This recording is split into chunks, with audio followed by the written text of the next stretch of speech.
Hello, everyone. Welcome to this week's Indie Artist Music Hustle with Blonde Intelligence. I'm your host, Miss Ronnie, where I always seek to give you exquisite cranial repertoire. Please excuse my voice because I have a little laryngitis this week, but I'm still gonna roll with it.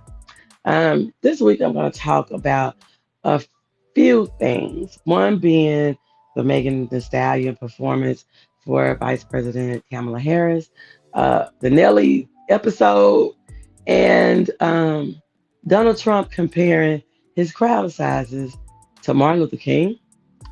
Um, mm. So anyway, I'm gonna say start with the Megan Thee Stallion story.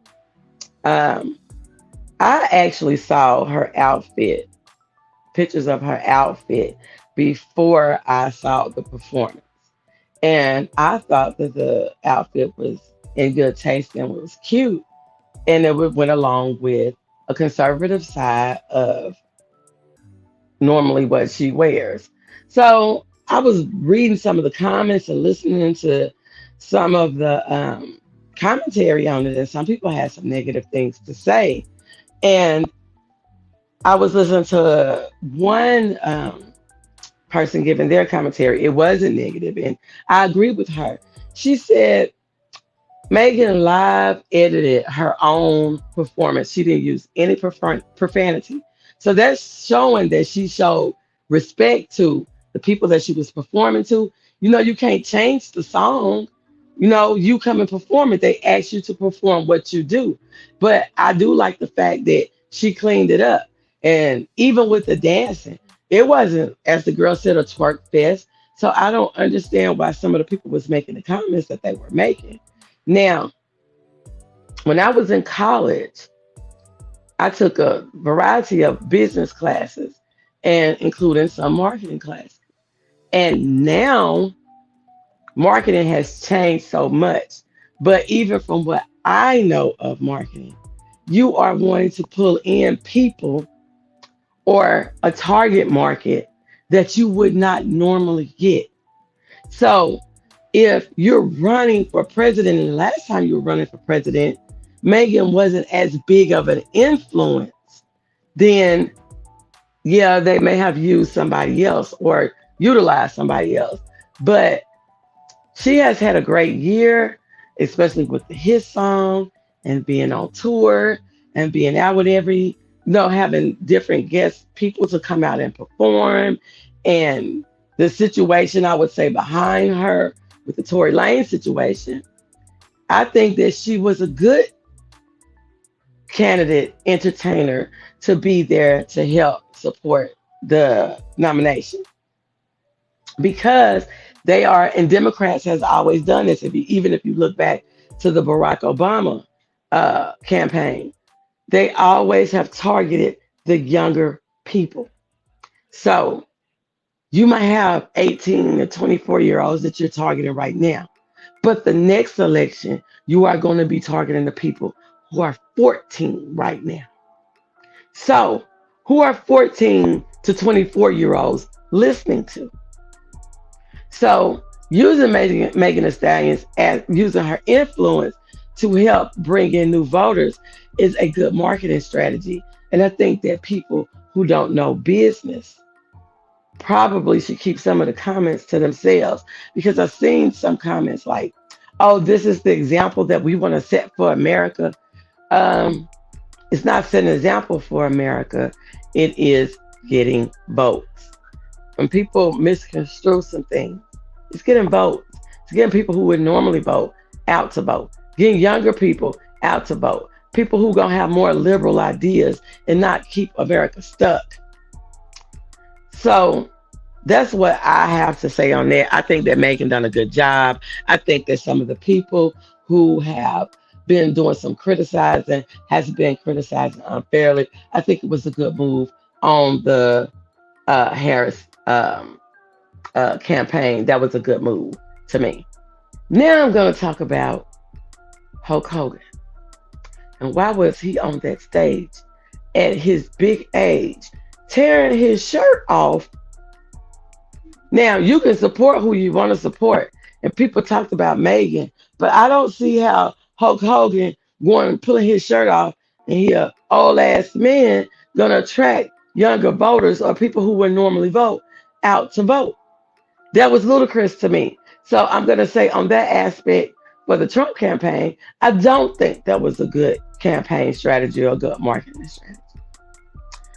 So now I am going to move on to the Nellie situation. And I think he got some unfair criticism. And I think Ashanti caught a lot of strays in the criticism that people was having. Because I may have this wrong, but he got a ticket for not having proof of insurance. And I think not having proof of insurance is different than not having insurance because he never showed up to court. And that's only like a $300 ticket. And for a person who have a lot of money, live a busy life, and may not even drive that vehicle all the time, may not even have thought about it. I had an aunt who, she was an older person, and she forgot and let her insurance lapse on her car. And she lived in Oakland. So she had to park her car. And because she was elderly, they wanted her to do all these other tests and stuff over. And she ended up, but it wasn't because she didn't have the money, because a lot of people were saying, well, Nellie, he got this much money. He should have had the money to be able to pay. He probably did. But sometimes people forget. And that's the reason why I said the criticism that he's getting on that, I don't think that that's warranted. And people were also talking about, well, what is he doing out at that time of night? He should have been out that time of night. He got a pregnant wife at home that's about ready to deliver. Later it came out that he was at the casino. But how I feel about it is, where he was at that time is none of our damn business. And if that man is married, then it's really none of our damn business. But the ecstasy pills, I don't agree with, but there's been many a times that people have done things or have their habits or whatever, and that's just something that they do. They was like that at his big age that he shouldn't be doing whatever. Uh, just because a person is of age does not mean anything. And I am not going to say nothing about another person in this aspect because I did think about somebody in that aspect. But um, I just think that people need to give Nelly some slack on this situation. And it's really not, to me, as a big of a deal as some people try to make it out to be. I think some people just be looking for a story. But then I'm going to move on now. This is so weird to me that I was watching this YouTube channel. I don't know if he have a show or what, but it's called The Midas Touch. And he's actually a popular YouTuber. He has, I think, about 2 million followers or whatever. But I like how he gives his commentary. And he does little snippets and stuff. I don't have time for the snippets. Maybe I'll get into that when I don't be on camera or whatever. But I like the way he do it. He also be on camera and show snippets. But he was showing about how Donald Trump was talking about his crowd size. This at the beginning of the speech. Then he went back in the middle of the speech to talk about how his crowd size was bigger than Martin Luther King Jr. And sometimes I'm slow to things and I'm sitting there listening. And then all of a sudden I was like, why the hell is he talking about Martin Luther King? Martin Luther King is dead. Why are you comparing a crowd size that happened in the 1960s to a crowd in 2024? What in the hell? And I'm like, now I see why some people are changing parties to change votes, because some of this is very ludicrous. And the becoming black thing, that's crazy to me. But one of the reasons why I'm excited about this election because I'm one of the people who wasn't sure they was going to vote. And with Kamala, it has energized people who wouldn't normally vote, want to get out there and vote, me being one of them. I mean, I vote, but this time I was on the fence about it. And the reason why I feel like I'm confident in my vote for her is because she has experienced racism from both sides. And she has embraced both sides and not used it as a hindrance. Because I have seen people, and I know even on the video, the movie, oh, what was it called? Where I can't remember the name of the movie, but it's an older movie where the girl could pass for white. Her mom was black, and she didn't want people to know that her mom was black.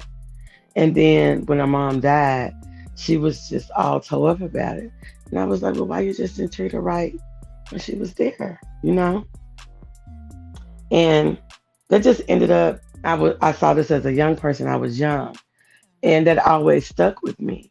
And so when I look at Kamala and I look at how she was totally opposite from that girl and embraced both sides and experienced racism from both sides.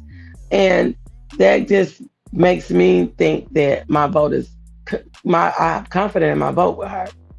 And with the running mate, Tim, I don't know what his name is. His last name is Walsh or something.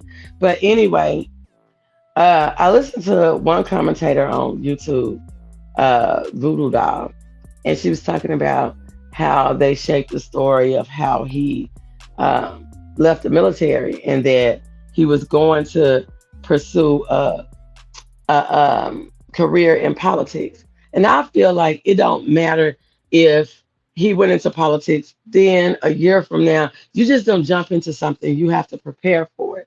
So I think that people trying to criticize him on that aspect is not fair. But I like the story that VP Harris told about how he was a faculty advisor to gay students when that wasn't a popular thing. So as a whole, for me, I feel like they're fight for the underdog. They have been in that situation before. They're going to push for laws that are going to be beneficial to all people, not just a small segment of people. And people do have to understand that people that are in the entertainment industry, people who are influencers, they have a part in the election and has always had a part in the election. From my understanding, the Marvin Gaye song was going on. It was sparked from some type of unrest in the United States. So don't ever think that entertainers and entertainment don't have a purpose or a part in the election. And that's all that I have for you today. Remember, you can find the podcast on all podcasting platforms. Please subscribe and download to the podcast. You also can find us streaming live on social media. And I know it's hard to catch a live sometime, but I also post the replay on YouTube. And I'd like for you to go there to subscribe to and catch your merch on the website, www.blonde-intelligence.com. And I will see you next week. Bye. Hey girl, let me tell you about this podcast. Girl, everybody has a podcast these days. But this one interviews new and interesting indie artists. It's called Indie Artist Music Hustle with Blonde Intelligence. Really? Where can I find it? It's on all podcasting platforms, streams live on social media, and on rpentradio.com. What'd you say it was called again? It's called Indie Artist Music Hustle with Blonde Intelligence. Girl, I'm gonna have to check her out. Give it a check, girl.